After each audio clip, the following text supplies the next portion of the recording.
ravie de vous accueillir encore aujourd'hui pour votre programme Tous les chemins mènent à vous. Ces chemins nous ont déposés aujourd'hui au pays de Buch, ce pays qui encercle le bassin d'Arcachon entre océan Atlantique et la grande forêt des Landes. La Teste de Buch, c'est la plus grande commune du bassin d'Arcachon. Elle compte 26 000 habitants que l'on nomme les Testerins. Mais figurez-vous qu'à Gujan-Mestras, juste à côté, c'est pas ainsi qu'ils les appellent. Ils les nomment les Testutes. Mais pourquoi donc? Et ça, c'est Aimé qui va nous le dire. Il est féru de l'histoire de ce pays. Mais pourquoi les appellent-ils ainsi, les Testutes? Eh bien, Nadia, ici, nous sommes en Gascogne. Et en gascon, le mot testu désigne quelqu'un qui est têtu. Nous sommes sur ce marché de producteurs ouvert du mardi au dimanche matin, toute la semaine, et devant l'étal du poisson de Samy. Alors, je suis devant une spécialité locale, regarde Xavier, l'éperlan. Alors attends, pêché en Atlantique Nord-Est. C'est quoi cette histoire? Samy, Samy. Bonjour Samy.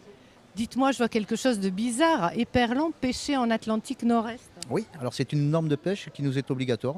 C'est la zone de pêche en fait, voilà, qui part du nord de la Baltique jusqu'au sud de l'Espagne. Et donc, entre, il y a... Le bassin d'Arcachon. On se dirige vers la spécialité du bassin d'Arcachon, les huîtres.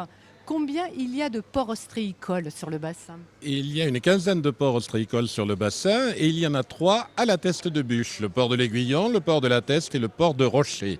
Mais sachez que l'essentiel des parcs à huîtres est situé sur la commune de la Teste de Buch. Tout à l'heure, on parlait de l'origine des noms de famille dans le coin. On parlait des noms de famille curieux. Voilà, un petit peu curieux, limite scatologique. Alors par exemple, alors, attendez, j'ai noté Monsieur et Madame Lanus. Mais ça provient d'où? Eh bien, ça provient des Landes, tout simplement, parce que l'âne, c'est la lande, et us, c'est un suffixe péjoratif qui veut dire mauvais. En fait, l'anus, c'est mauvaise lande. D'accord. Alors, il ne faut pas que Monsieur Lanus épouse Madame Lurine. Alors, Lurine, c'était qui? L'urine, c'est un ancien nom de baptême. Comme on s'appelait Nadia, par exemple, on pouvait s'appeler l'urine. Et c'est ce nom de baptême de dame qui est resté, qui a perduré jusqu'à nos jours, qui est vieux de 1000 ans maintenant. Un petit détour pour arriver au port ostréicole de Gujan-Mestras, entre Dunes et Pinède. Ici, c'est un paradis pour les ostréiculteurs. Le bassin d'Arcachon et ses ports ostréicoles bénéficient de conditions exceptionnelles pour la culture des huîtres. Et j'ai la chance d'être là sur le chaland de Fred Beaunieu, qui a eu la gentillesse de m'accompagner jusqu'à sa cabane. Alors maintenant, je suis censée descendre et donc pas me casser la figure. 3, 4. Et c'est bon. Fred, tu as 28 ans.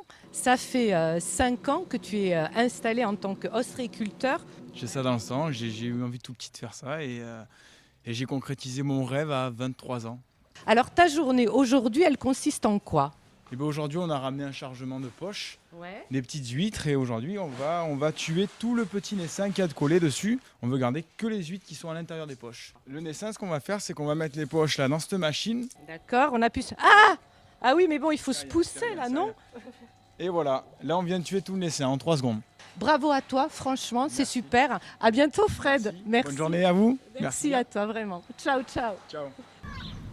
Et pour finir cette belle balade, nous allons aller voir Marielle qui est là à la Teste et qui a eu l'idée un jour de faire du cuir. Donc jusque-là tout va bien, sauf que Marielle, elle fait du cuir avec de la peau de poisson.